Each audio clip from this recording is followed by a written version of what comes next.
जय हिंद। आज हम आप लोगों को लेकर आए हैं फिजिक्स के बहुत ही इंपॉर्टेंट टॉपिक, जो क्या है बोर्ड की दृष्टि से बहुत ही ज्यादा इंपॉर्टेंट है। अर्थात ये जो कूलाम का नियम जो दिख रहा है, ये क्या है बोर्ड की दृष्टि से बहुत ही ज्यादा इंपॉर्टेंट है। या तो इसके सूत्र का निगमन करने के लिए पूछ देता है, या इस पर क्या होता है रिलेटेड एक न्यूमेरिकल पूछ देता है। अर्थात ये क्या है बोर्ड की दृष्टि से बहुत ही ज्यादा इंपॉर्टेंट है। अर्थात कूलाम का नियम क्या होता है, तो कूलाम के नियम यानी कूलाम साहब ने एक नियम दिया था। वो नियम था कि दो बिंदु आवेशों, मान लेते हैं कि दो आवेश बिंदु हैं, एक मान लेते हैं Q1 दूसरा Q2, और इनके जो बीच की दूरी है उसको मान लेते हैं स्मॉल r। तब इन्होंने कहा था कि दो बिंदु आवेशों यानी दो स्थिर बिंदु आवेशों के मध्य लगने वाला आकर्षण या प्रतिकर्षण बल, अर्थात दो आवेश होंगे तो या तो आकर्षण होगा या फिर उसका प्रतिकर्षण होगा, यही होगा। तो इन दोनों यानी दो स्थिर बिंदु आवेशों के मध्य लगने वाला आकर्षण या प्रतिकर्षण बल के क्या होता है अनुक्रमानुपाती होता है, तथा इनकी दूरी के वर्ग के व्युत्क्रमानुपाती होता है। अर्थात दो बिंदु आवेश हैं, या तो आवेश अपने आप को आकर्षण करेंगे या फिर प्रतिकर्षण करेंगे, उस पर एक बल कार्य करेगा। वही बल क्या होते हैं इन दोनों आवेशों के अनुक्रमानुपाती, और उनके जो बीच की दूरी है उनके वर्ग के क्या होता है व्युत्क्रमानुपाती होता है। अर्थात आइए देखते हैं इसको। मान लेते हैं कि वह बल F है, यानी कूलाम के नियम के अनुसार, कूलाम के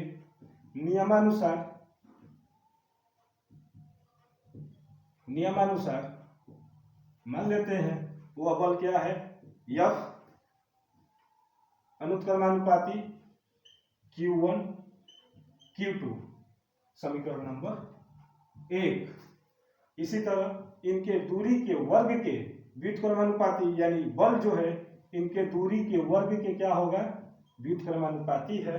तब इन दोनों यानी इसको क्या मान लेते हैं समीकरण नंबर 2।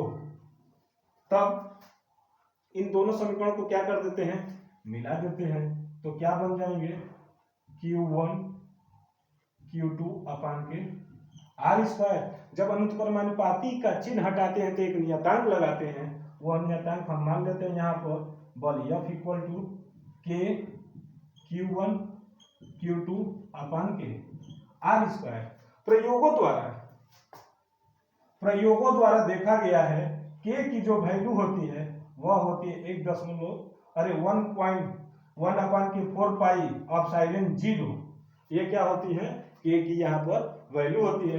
अर्थात यहाँ पर लिख सकते हैं F इक्वल टू 1 अपान के 4 पाई एप्सिलॉन 0 Q1 Q2 अपान के आर स्क्वायर। ये क्या थे कूलाम के नियम के सूत्र का ये निगमन था। अर्थात जैसे यहाँ पर देखें कि बल F जो है किसके अनुक्रमानुपाती था दो बिंदु आवेशों यानी Q1 और Q2 के, तो उसको मान लिया समीकरण नंबर 1। यहाँ पर बल F उसके दूरी के वर्ग के व्युत्क्रमानुपाती है, उसको मान लिए समीकरण नंबर 2।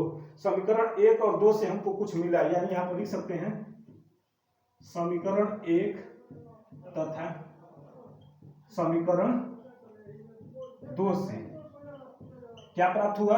यहाँ पर देख लीजिए कि बल F Q1 Q2 अपान के आर स्क्वायर, इसको हटाते हैं तो एक नियतांक ले आते हैं, वो मान लिए क्या के।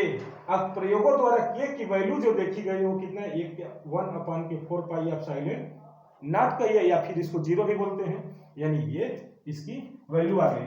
अर्थात जो इसकी जो वैल्यू है 1 अपान के 4 पाई एप्सिलॉन 0 की वैल्यू होती है 9 गुणे 10 के पावर 9 न्यूटन मीटर स्क्वायर प्रति कूलाम स्क्वायर। ये होती है क्या इसकी, यानी 1 अपान के 4 पाई एप्सिलॉन 0 की जो वैल्यू होती है वो होती है 9 गुणे 10 के पावर 9 न्यूटन मीटर स्क्वायर प्रति कूलाम स्क्वायर। अर्थात ये क्या थे कूलाम का नियम था, जो क्या है बोर्ड की दृष्टि से बहुत ही ज्यादा इंपॉर्टेंट है। अर्थात यहाँ पर दो स्थिर बिंदु आवेशों के मध्य लगने वाला आकर्षण या प्रतिकर्षण बल उन आवेशों के क्या होते हैं, अनुक्रमानुपाती, तथा उनकी दूरी के वर्ग के क्या होता है, व्युत्क्रमानुपाती होता है। ये जो थे कूलाम का नियम, जो क्या है लॉन्ग क्वेश्चन में पूछा जाता है, हर साल पूछता है, या तो इससे रिलेटेड न्यूमेरिकल पूछता है। तो आइए हम अगला टॉपिक जो देखेंगे अगले वीडियो में लेकर हम आएंगे। तब तक के लिए धन्यवाद।